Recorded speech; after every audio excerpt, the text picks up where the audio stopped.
Hai hai hai.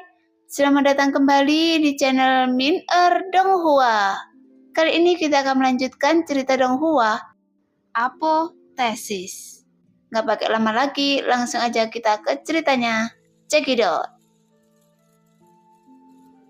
Saat ini, meskipun Seo-Yukin terlihat bodoh dalam aspek lain, dia memang sangat teliti dalam urusan cinta. Dia sangat sadar dalam hatinya bahwa dia tidak bisa memonopoli Loseng. Meskipun Seo-Yukin juga sangat menjijikkan terhadap wanita lain, tapi dia memahami bahwa Loseng seperti naga yang tersembunyi di dalam jurang pada usianya. Dia telah menjadi orang nomor 1 di wilayah tengah dan panggung masa depannya pasti tidak akan terbatas pada wilayah tengah yang kecil. Jadi mampu menikah dengan suami seperti itu sudah sangat memuaskan bagi Seo-Yukin. Jadi bagaimana dia bisa mencoba mengendalikan Loseng? Adapun sifat picik Neng Yudi itu urusan Neng Yudi. Seo-Yukin bukanlah lampu hemat bahan bakar. Dia tidak akan bersimpati dengan Neng Yudi. Tapi dia lebih memahami posisi Neng Yudi di hati Loseng. Dan dia tidak ingin melihat Loseng sedih. Membujuknya. Bagaimana cara membujuknya? Loseng tersenyum tak berdaya.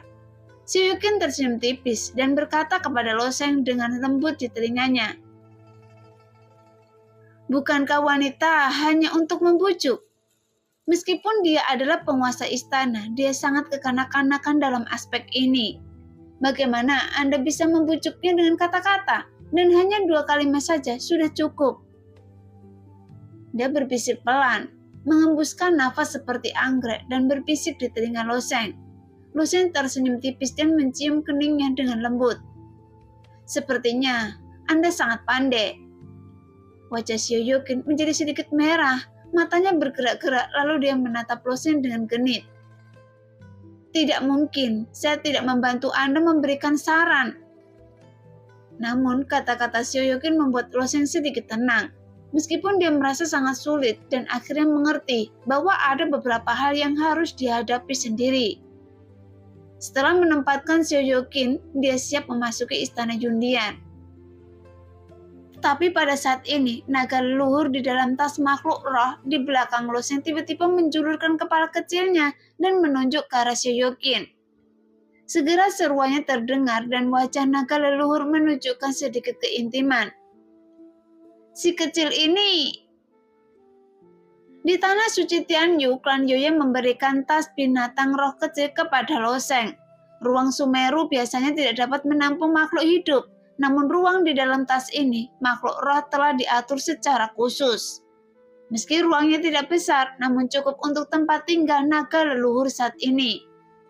Mungkin setelah ditahan di dalam tas makhluk roh untuk waktu yang lama, si kecil hanya ingin keluar untuk mencari udara segar. Hanya ketika dia melihat Seo-Yukin, barulah dia berkicau dan ke arahnya. Dan kemudian dia meninggalkan tas makhluk roh itu sendirian dan bergegas menuju Seo-Yukin. Selain dekat dengan dirinya sendiri, naga leluhur ini sangat menyukai Seo-Yukin. Apakah karena tubuh yin ungu Seo-Yukin?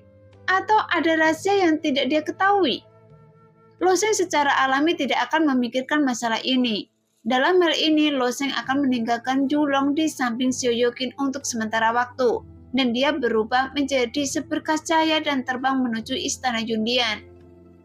Meski formasi pelindung Sete Yundian masih dikerahkan, kali ini Loseng tidak memilih mengambil jalan pintas, melainkan langsung menuju pintu masuk utama Yundian, dan beberapa penjaga sedang menunggu di pintu masuk utama istana Yundian. Setelah melihat Loseng, mereka dengan hormat melepaskan sebagian dari penghalang dan membiarkan Loseng masuk. Setelah pertempuran dengan sekte Tianxi di kota Kiamat, Loseng kembali ke istana Yundian setelah 1 tahun, tetapi lingkungan sekitarnya masih sangat akrab baginya. Setelah melewati aula utama, Loseng terbang jauh dan menuju ke arah es istana. Begitu dia tiba di pintu masuk istana es, Loseng merasakan gelombang udara dingin keluar dari istana es. Setelah mengukur aura putih susu, dia tenggelam di udara dingin. Tapi ketika Loseng memasuki istana es, terdengar beberapa suara menusuk udara, dan itu adalah 3 kerucut es biru yang meledak menuju Loseng. Melihat pemecah es yang melesat dengan cepat, Lo Sheng tersenyum sedikit dan dengan mudah menghindarinya dalam sekejap. Namun saat dia menghindarinya, 3 pemecah es lagi melesat ke arahnya. Kali ini, Lo Sheng tidak mengelak, tapi dengan santai mengambil pemecah es dan melemparkannya ke lantai dengan suara yang tajam. Sekarang, ada pemecah es yang terus-menerus menembaki kabut putih, dan Lo Sheng sedang menuju ke arah pemecah es tersebut. Saat dia bergerak maju di istana es, dia mungkin menangkap ratusan pemecah es di sepanjang jalan. Selain itu, kecepatan kerucut es semakin cepat, dan gaya semakin kuat. Lo Sheng juga memiliki senyuman pahit di wajahnya, sepertinya Neng Yudi benar-benar menyerangnya dengan pemecah es. Namun bagi Lo Sheng, tingkat serangan ini bukanlah apa-apa. Di dunia yang luas, kecuali yang kuat di alam laut dewa, yang dapat menggunakan domainnya untuk mengancam Lo Sheng, orang kuat di alam hidup dan mati, bahkan tidak bisa berbuat apa-apa. Jadi tidak mungkin membunuhnya, kecuali seluruh dunia dihancurkan. Di bawah suara mendesing, Lo Sheng mempercepat langkahnya, dan dengan cepat bergegas ke dalam istana es, sementara Neng Yudi sedang duduk tanpa alas kaki di tanah, dengan ribuan kerucut es mengambang di kelilingnya. Setelah melihat Lo Sheng muncul, wajah Neng Yudi menjadi lebih marah, dan bahkan ada banyak keluhan. Dia melambaikan tangan kecilnya dengan ringan, dan semua pemecah es melesat ke arah Lo Sheng. Melihat pemandangan ini, Lo Sheng hanya berdiri tak bergerak dan menutup matanya. Tapi hanya karena tindakan Lo Sheng, Neng Yudi ketakutan. Kerucut es yang dia keluarkan dengan amarah cukup kuat untuk membunuh orang kuat di alam hidup dan mati. Meskipun Neng Yudi juga mengetahui bahwa tubuh Lo Sheng sangat berbeda dari orang biasa.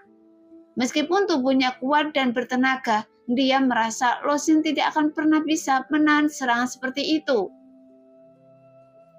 Neng Yudi awalnya mengira Lo Sheng bisa menghindar dengan tenang, tapi bagaimana dia bisa berpikir bahwa dia tiba-tiba berhenti bersembunyi? Dan Neng Yudi hanya berjarak sepelemparan batu dari Lo Sheng. Di bawah ledakan pemecah es ini, dia hanya bisa berteriak pada Lo Sheng, "Pergi! Anda tidak bisa menghentikannya!" Tuar! Ribuan pemecah es menembus Lo Sheng secara bersamaan. Setelah mengenai tubuh Lo Sheng, tubuhnya tiba-tiba berubah menjadi sepotong kristal es biru dengan suara dentang. Kerak es yang pecah itu langsung mengubur Lo Sheng. Melihat adegan itu langsung membuat Neng Yudi ketakutan. Meskipun dia membenci Lo Sheng, dia masih merasa kasihan pada Lo Sheng. Dia berlari menuju tumpukan es tanpa alas kaki, kemudian kerucut pemecah es dilarutkan oleh esensi sejati. Selama sebuah pemikiran muncul, kerucut tersebut dapat dipecah menjadi esensi sejati. Dia dengan cepat menggali tumpukan terak es dengan kedua tangannya, meneriakkan nama Lo Sheng sambil menggali, bahkan wajahnya penuh kepanikan. Namun ketika Neng Yudi sedang menggali di tengah jalan, sebuah tangan tiba-tiba terulur dari tumpukan terak es dan meraih pinggang Neng Yudi, menariknya ke tumpukan terak es. Adapun tubuh Lo Sheng, dia perlahan merangkak keluar dari tumpukan terak es. Neng Yudi terkejut dan senang melihat Lo Sheng aman dan sehat, tapi kemudian kemarahan dan keluhan muncul di wajahnya lagi. Bagaimanapun dia benar-benar khawatir sekarang. Lagi pula kekuatannya sekarang menjadi lebih kuat 2 kali lipat setelah memasuki dunia hidup dan mati. Jadi kali ini tembakannya terlalu berat. Tapi dia tidak menyangka Lo Sheng tidak terluka. Meskipun Neng Yudi tahu bahwa Lo Sheng telah memasuki dunia hidup dan mati dan kekuatannya pasti meningkat pesat, tetapi seharusnya tidak akan ditingkatkan ke level ini. "Cepat lepaskan!" Neng Yudi merasa malu dan marah. Tubuh mungil dan lembutnya terus-menerus meronta dalam pelukan Lo Sheng. Tapi di mana Lo Sheng bersedia melepaskannya? Tangan yang memegang pinggang ramping Neng Yudi seperti lingkaran besi, memegangnya erat-erat dengan kekuatan Lo Sheng saat ini. Bagaimana Neng Yudi bisa melepaskan diri? Setelah berjuang beberapa saat, Neng Yudi secara bertahap menghabiskan kekuatannya, dan tubuhnya yang awalnya kaku menjadi rileks. Tetapi wajahnya tidak rileks sama sekali, dan dia masih menatap Lo Sheng perlahan dengan kebencian. Hanya saja dia tidak tahu apa yang dia pikirkan. Tetapi aliran esensi sejati lainnya keluar dari tubuhnya, dan sejumlah besar kristal es terkondensasi untuk langsung membungkus loseng dan mengembun menjadi peti es besar demi lapisan. Dan peti mati es ini menjadi semakin besar, membekukan keduanya dengan kuat di dalam. Meski hawa dingin menggigit, melihat wajah galak dan cantik Neng Yudi itu membangkitkan keinginan Loseng untuk menaklukkan. Memang benar, Loseng mungkin tidak bisa membujuk Neng Yudi dengan kata-kata manis, tapi dia bisa membuktikannya dengan tindakan.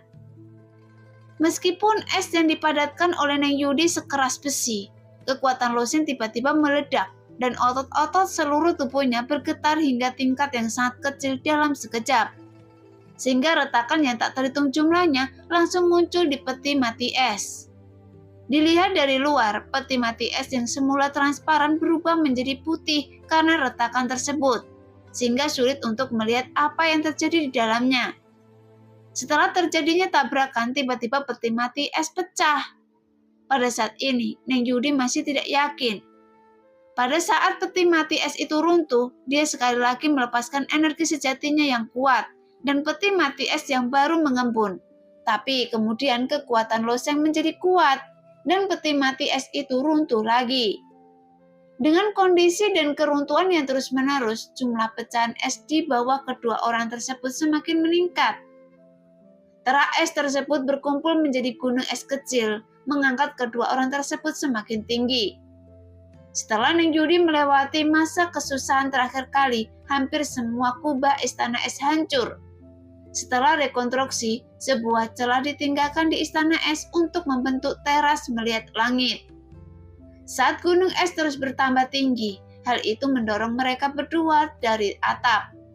Meskipun istana es Neng Yudi dibangun di bagian terdalam dari istana awan, itu juga merupakan tempat tertinggi di istana awan. Namun, ada banyak penjaga yang berpatroli di langit di atas istana awan. Belum lagi penglihatan para prajurit yang sangat kuat. Selama para prajurit di bawah mengangkat kepala, mereka pasti bisa melihat pemandangan ini dari atas istana es. Sekarang, Loseng memegang Neng Yudi begitu erat, dan atap yang langsung diangkat oleh gunung es itu masih menarik perhatian. Mengapa ada gunung es yang tumbuh di istana tuan istana? Mungkinkah penguasa istana sedang mempraktekkan suatu teknik? Apakah ada terobosan baru? Idiot! Tidak bisakah Anda melihat siapapun di gunung es itu? Meskipun diskusi ini sangat jauh sebagai orang kuat di alam hidup dan mati, seberapa kuat pendengaran Neng Yudi? Meski suaranya kecil, satu persatu terdengar di telinganya. Jadi Neng Yudi merasa malu dan malu, merendahkan suaranya dan berkata dengan marah, "Lepaskan saya." "Jangan lepaskan," Loseng berkata dengan tegas kepada Neng Yudi. "Tolong." Neng Yudi tidak pernah memohon kepada siapapun, tapi kali ini dia benar-benar memohon pada Loseng. "Tidak ada gunanya memohon pada saya." Sebuah senyuman muncul di wajah Loseng. Meskipun para penatua, diaken, dan murid Yundian semuanya memahami prinsip tidak terlihat jahat. Semakin banyak mata yang tertuju dari setiap sudut jendela. Saat ini, wajah Neng Yudi berubah dari putih menjadi merah, dari pipi hingga telinganya. Meskipun terbaring di atas gunung es yang dingin, namun tidak bisa mendinginkan pipinya sama sekali. Dia marah dan malu sekarang, dan dia memohon kepada Loseng beberapa kali, tetapi masih tidak berhasil. Neng Yudi yang selalu sekuat pria, tidak bisa menahannya, dan bahkan berteriak, "Anda orang pengganggu." Neng Yudi merangek. "Saya hanya mengganggu Anda," kata Loseng sambil menatap wajah cantik Neng Yudi. Mata Neng Yudi berkaca-kaca dan dia menggigit bahu Loseng. Namun tubuh Loseng sekuat senjata suci, tidak dapat memukul, memarahi, atau bahkan menggigit. Jadi Neng Yudi hanya bisa bertingkah seperti gadis kecil yang tidak berdaya, membenamkan kepalanya ke satu sisi dan menangis. Pada saat ini, Loseng mengusap rambut Neng Yudi, menyentuh wajahnya, memandangi bunga pir Neng Yudi dengan hujan, dan menciumnya. Namun Neng Yudi hanya merintih dengan enggan pada awalnya, tetapi setelah beberapa saat dia melepaskan perlawanannya dan menutup matanya dengan damai, dan kemudian dia mengambil inisiatif untuk melayaninya. Sekarang, penguasa istana Jundian yang agung mencium seorang pria tanpa malu-malu dan terburu-buru di atas istana es. Neng Yudi sendiri tidak akan percaya jika dia mengatakan hal seperti itu. Tetapi Neng Yudi benar-benar berhenti berpikir. Di pintu sebuah pondok jerami kecil di tepi istana awan, Nenek Yu menoleh dengan sosok membungkuk. Senyum tipis di wajahnya.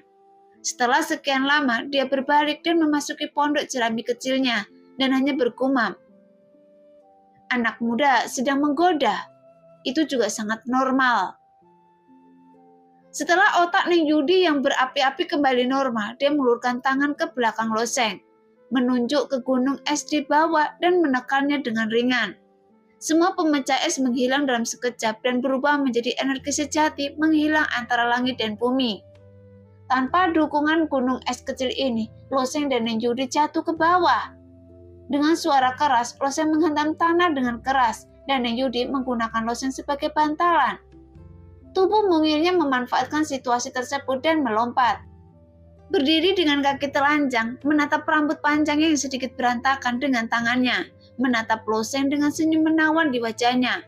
Namun kelembutan antara dua orang tadi telah membangkitkan beberapa keinginan loseng.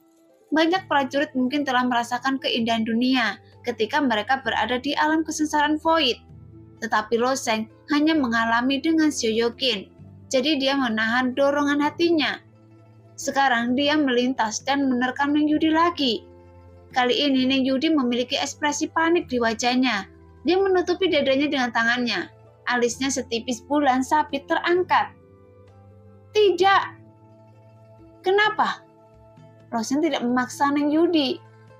Apa yang Anda janjikan pada saya? Setidaknya kita akan melakukannya setelah upacara budidaya ganda. Meskipun gaya Neng Yudi galak, dia adalah wanita yang sangat tradisional. Banyak pejuang yang tidak menghargai pernikahan dan tidak menerima ini. Jadi Loseng tidak maksanya. Dia hanya berbisik di telinga Neng Yudi. Kalau begitu, kita akan mulai merencanakan upacara budidaya ganda besok. Neng Yudi sedikit merujutkan bibir tipisnya dan tidak berkata apa-apa, tapi dia menyetujuinya. Segera berita bahwa Jundian akan mengadakan upacara budidaya ganda menyebar ke seluruh wilayah tengah melalui aliansi bisnis dunia dalam waktu 3 hari. Sekarang aliansi bisnis dunia adalah kekuatan terbesar di seluruh wilayah tengah, tetapi Jundian yang memiliki loseng adalah sekte terbesar. Jadi upacara budidaya ganda ini adalah berita yang terkenal, dan semua kekuatan tingkat ketiga di wilayah tengah memiliki salinannya. Adapun perselisihan antara Shoyokin dan Neng Yudi telah berakhir. Neng Yudi tidak dapat menerima berbagai suami dengannya sebelumnya. Sekarang memikirkan hal ini, dia mungkin masih memiliki kecemburuan yang kuat di hatinya. Tetapi karena Loseng menekannya dengan paksa, dia dan Shoyokin mungkin akan bertengkar di masa depan.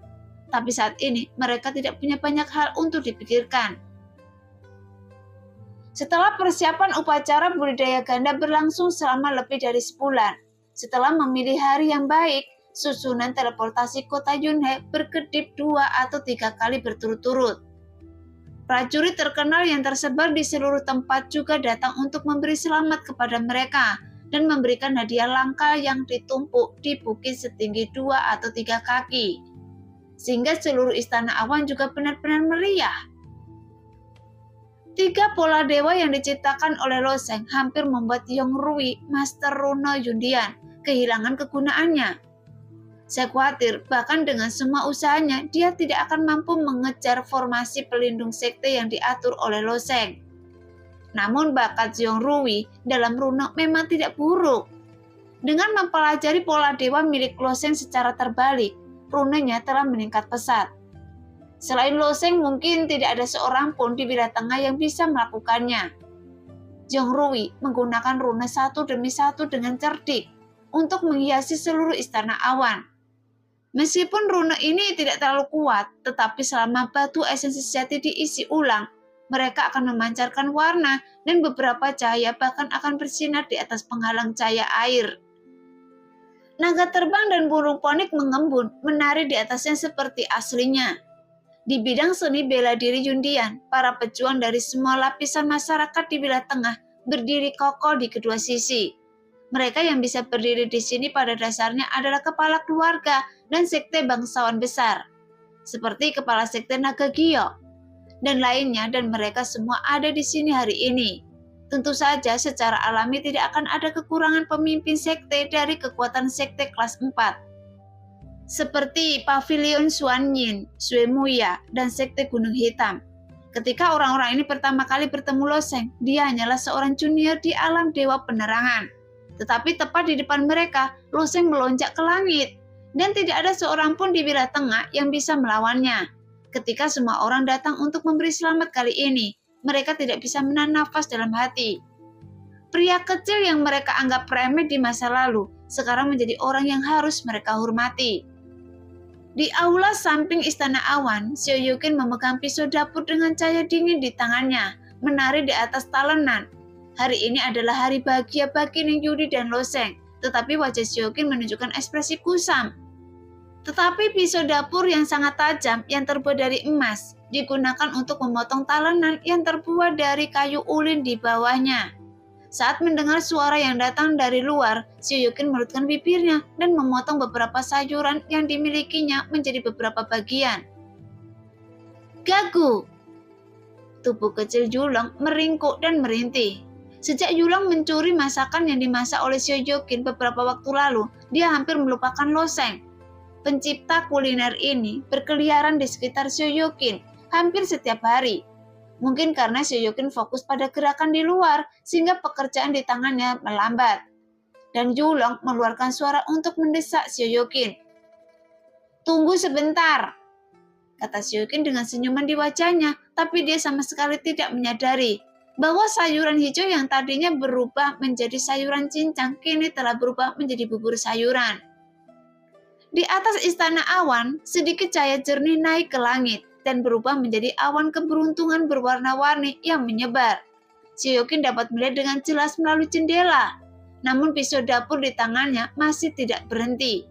Seni kayu di bawah talenan telah dipotong menjadi beberapa bagian olehnya. "Gagu!" Yulong merengek lagi. "Tunggu sebentar." Xiao Yuqin masih memiliki senyuman tipis di wajahnya, tapi senyuman itu tidak berubah sama sekali. Seperti topeng yang menempel di wajahnya sehingga terlihat sangat kaku. "Gagu!" Mendengar teriakan Yulong, pisau dapur di tangan Xiao Yuqin tertancap di atas kompor. Tubuh lembut Xiao Yuqin sedikit bergetar dan aura ganas keluar dari tubuhnya. "Bukankah saya sudah menyuruhmu menunggu?" Melihat Xiao Yuqin hampir ngamuk, hati Yulong membeku. Dia melingkarkan tubuh kecilnya, kemudian membenamkan kepalanya di dalamnya. Di bidang seni bela diri, upacara budidaya ganda berjalan dengan tertib. Meskipun upacara budidaya ganda seorang pejuang kaya, salah satu tautannya mungkin bernilai biaya ratusan tahun dari keluarga Fana, tapi birokrasinya jauh lebih sedikit. Di tengah ucapan selamat, Loseng berdiri di tengah arena seni bela diri, menunggu kedatangan pengantin wanita. Sementara semua orang menunggu, Ning Yudi mengenakan gaun merah tipis, dikelilingi oleh banyak wanita yang mengenakan pakaian indah, dan datang perlahan di atas awan keberuntungan. Bahkan di bawah wajah polosnya, penampilan Ning Yudi tak tertandingi. Cerah dan mengharukan.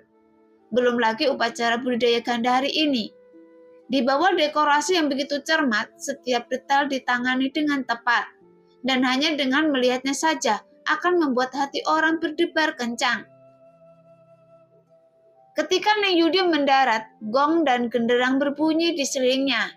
Awan keberuntungan 9 warna berterbangan terus-menerus, dan naga dan burung ponik yang diproyeksikan pada penghalang cahaya air seolah-olah sedang menari. Di kota Awan, banyak manusia memandangi Istana Awan berwarna-warni di langit dengan ekspresi iri di wajah mereka. "Saya mendengar ini adalah upacara kultivasi ganda yang diadakan oleh para abadi. Sungguh upacara yang hebat." "Hei, apa itu abadi? Mereka hanyalah sekelompok prajurit tingkat tinggi. Bukankah Anda juga seorang pejuang? Kapan upacara kultivasi ganda seperti itu bisa diadakan?"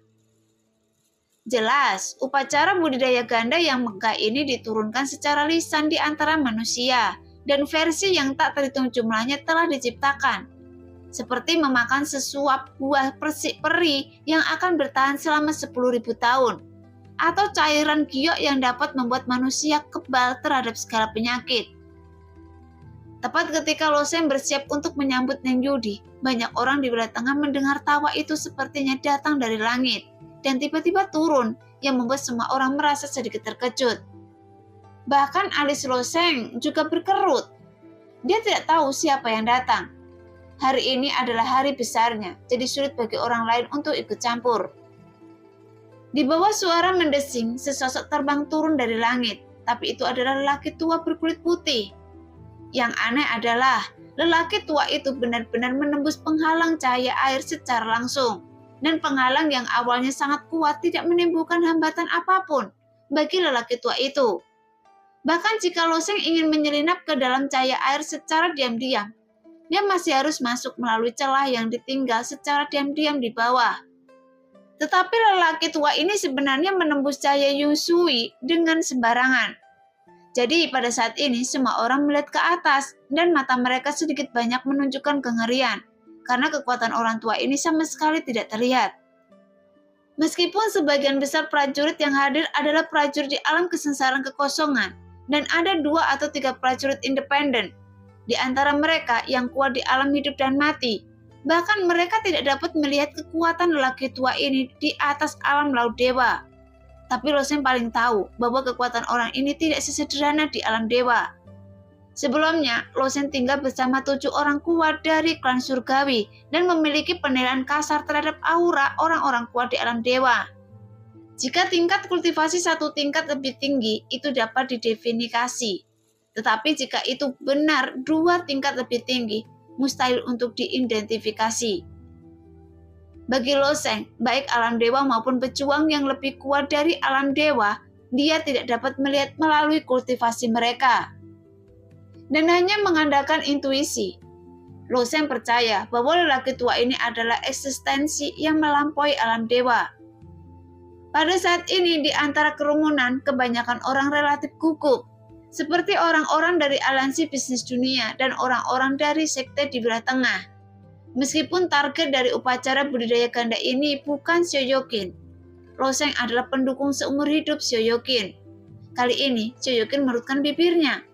Dia tahu bahwa adiknya sangat tidak bahagia sekarang, dan dia berharap lelaki tua yang muncul entah dari mana ini akan mengacaukan upacara kultivasi ganda dan mencegah Neng Yudi melakukannya. Adapun beberapa orang, seperti Sekte Gunung Hitam dan kekuatan lainnya, keluarga yang memiliki konflik dengan Loseng sekarang harus menyerah kepada Yundian. Kali ini, mereka hanya menonton kesenangan di permukaan, tapi mereka berharap Loseng dikalahkan. Melihat ekspresi yang tidak wajar di wajah Loseng, lelaki tua itu tertawa keras dan berkata, "Jangan gugup, hari ini adalah senang berlatih upacara kultivasi ganda. Pak tua ini hanya akan ikut bersenang-senang." Mendengar ini, Loseng menghela nafas lega, karena pengunjung itu sepertinya tidak memiliki niat buruk. Tidak peduli siapa dia, Loseng hanya bisa menyambutnya dengan senyuman bersedia hadir. Loseng tentu saja tidak punya pilihan selain menyambutnya di upacara besar. "Wah, Anda berani dan murah hati, saya sangat menyukainya." Orang tua itu tidak ragu-ragu dan hanya tertawa dan berkata, "Tetapi saya datang terburu-buru kali ini, jadi tidak ada hadiah besar. Apa yang harus saya lakukan?" Kata orang tua itu sambil merutkan kening. Loseng tersenyum tipis. Hadiah ucapan selamat hanyalah sebuah pemikiran. Bagaimana kita para pejuang bisa peduli dengan hal-hal eksternal ini? Semua orang bisa datang untuk mendukung saya, dan itu sudah memberi saya wajah. Silakan duduk di samping, jawab Loseng sambil tersenyum. Mendengar itu, banyak tamu juga mengangguk, dan 2 wanita di sebelah mereka menambahkan meja. Wanita-wanita ini tidak tahu seberapa kuat lelaki tua itu, tetapi melihat reaksi para ahli top di Wilayah Tengah, mereka masih tidak mengerti. Meskipun lelaki tua ini memiliki citra yang buruk, dia mungkin jauh di luar imajinasi mereka. Dan dia secara alami memenuhi syarat untuk mendudukinya. Tanpa diduga, lelaki tua itu tiba-tiba menggelengkan kepalanya. "Tidak." Mata Loseng sedikit berkedip. Ada apa? Upacara budidaya ganda ini adalah peristiwa besar dalam hidup. Bagaimana mungkin saya tidak menyiapkan hadiah ucapan selamat? Orang tua itu menggelengkan kepalanya seperti mainan. Mendengar itu, ada sedikit ketidakberdayaan di wajah Loseng, dan dia memutar matanya ke dalam hatinya. Mengapa orang-orang tua ini menjadi karakter yang terjerat seiring bertambahnya usia? Apakah dia takut hal ini akan terjadi ketika dia bertambah tua? Namun Loseng belum berbicara, dan beberapa tamu pemberani di sekitarnya mulai berteriak. Karena Anda ingin menyiapkan hadiah, segera bawakan. Apakah Anda mencoba menjual ini? Sebenarnya Anda sudah menyiapkannya. Kalau begitu, biarkan semua orang melihatnya. Tingkat kultivasi para tamu itu tidak tinggi, tetapi mereka baru berada di tahap awal alam kesengsaraan void. Namun mengandalkan hari bahagia hari ini, tidak peduli seberapa kuat lelaki tua itu, mereka tidak boleh jatuh. Lelaki tua itu tersenyum, tetapi mengangguk. Hei, bagaimana Anda tahu kalau saya sudah memikirkan tentang hadiah itu? Setelah mengatakan itu, lelaki tua itu melintas dan muncul di depan Loseng. Kemudian dia menghadap Loseng. Melihat itu, pupil mata Loseng melebar. Tapi dia hampir tidak punya waktu untuk bereaksi. Nah, demikianlah cerita hari ini. Terima kasih yang sudah menonton video Min Earth sampai selesai. Sampai jumpa di video selanjutnya.